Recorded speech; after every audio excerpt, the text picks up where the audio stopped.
Hi, Ken Monkou here for Show Racing Red Card at Burnley F.C.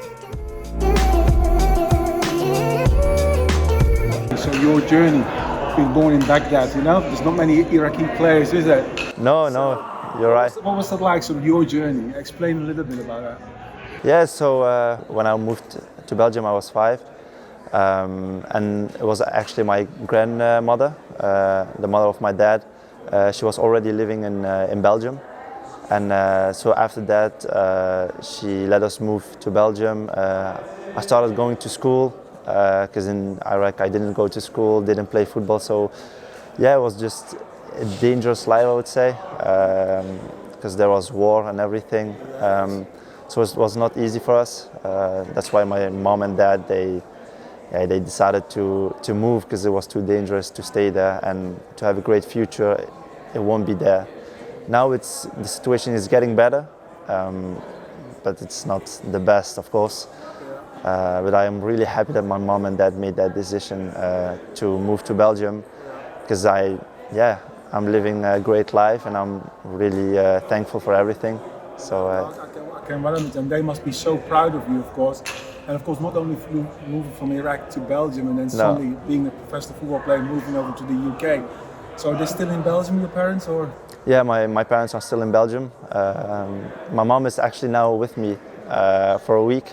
So yeah, it's wonderful. So I'm not alone. Because it must be hard in that sense, you know, moving about as a career as a professional football player. You never know when your next move is, but it's, as you said, it's important to have family or friends or support network around you. No, you're right. Because for me, the most important is family. Because I grew up with a really close family, and we always stick together. And once you're gone, and when you're not left alone, but you have to go, it's of course difficult in the beginning, but with time you get used to it. But it's always better to be with family and enjoy the moments with everyone. But regarding the culture and sort of the traditions regarding food and stuff like that, so you still have your Iraqi food? Iraqi food, and also like Belgian food, just normal food. That's why my mom is with me now, so I'm enjoying everything now. I know the feeling. Because when I was alone, for me, I don't really cook. Maybe like easy things, but not like the big meals like my mom, because you know, mom's food is always the best. You can't argue that. No. Mom's food is always the best. Yeah. For sure.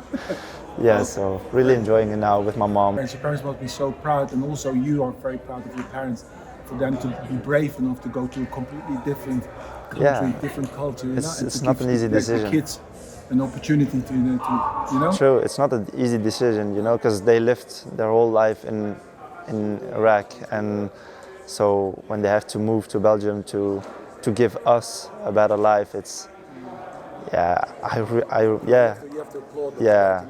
Really, I cannot be so thankful for them, and because everything now that I have is because of them. So I'm really thankful every day for them, and for God also, you know. Perfect. Listen, I've got some questions for you that I showed to you. So we'll start with questions. So if I start with the first one, was racing something you ever came across growing up? For me, not really, because I was at school, so in Belgium, and we had different religions over there. So everyone, like for me, I was like I would say the popular person at school. So for me, I was really happy that I didn't like grow up with that, because I know people who grew up with that, and that it's not easy, and it's not pleasant moments for everyone. I was really scared when I moved to Belgium, because I was scared of these things, because you know, you're different, and but I'm really happy that I was really in good company, and that made me feel good and made me focus on a lot of other things and just live a life as a kid, because in Baghdad I was not living that. I was just always afraid to go out, just staying home.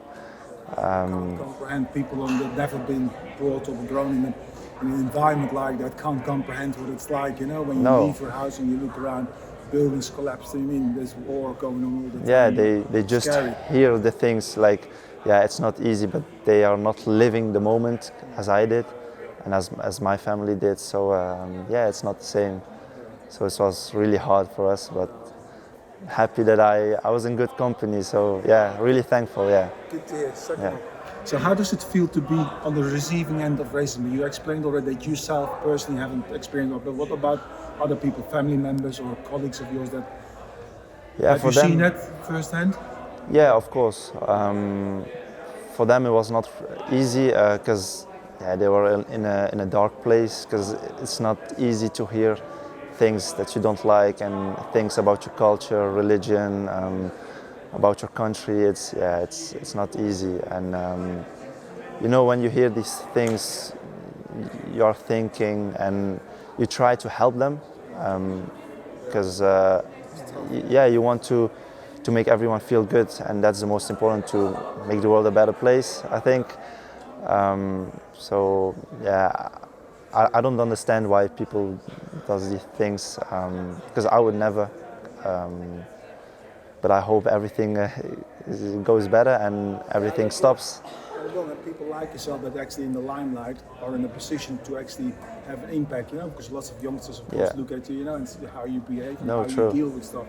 So if you deal with it in a certain way, in a positive way, you'll get a good reaction as well. No, you're right. I think more people who are more in the media and everything, who are known, they have to say to them that you can't do these things, because when you're young, I think you're not really thinking about it, you're just saying things, but you don't know how these things can hurt other people.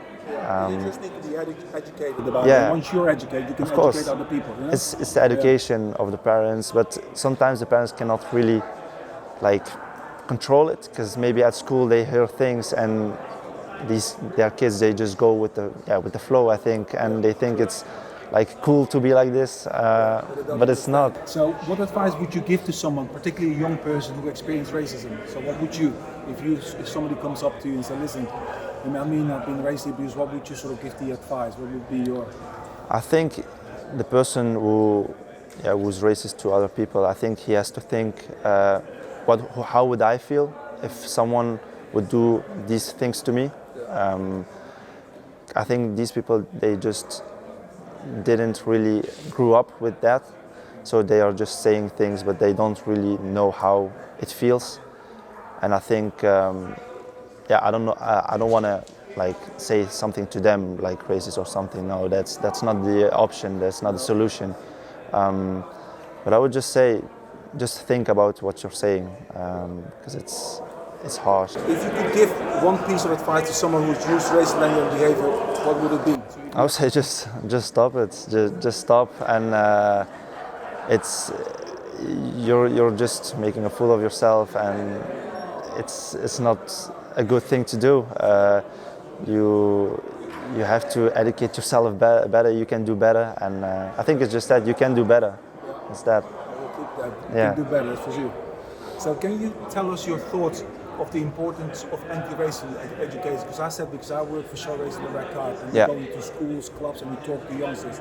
So what would be you think it's very important, the stuff that we do? Yeah, I think these organizations are really good for things like that.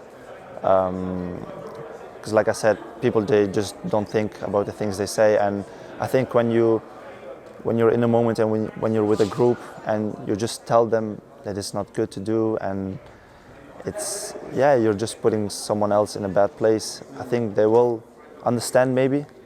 And if you just follow them, how they are maybe getting better or how they are evolving, it can help. It can help. True. Yeah. So true.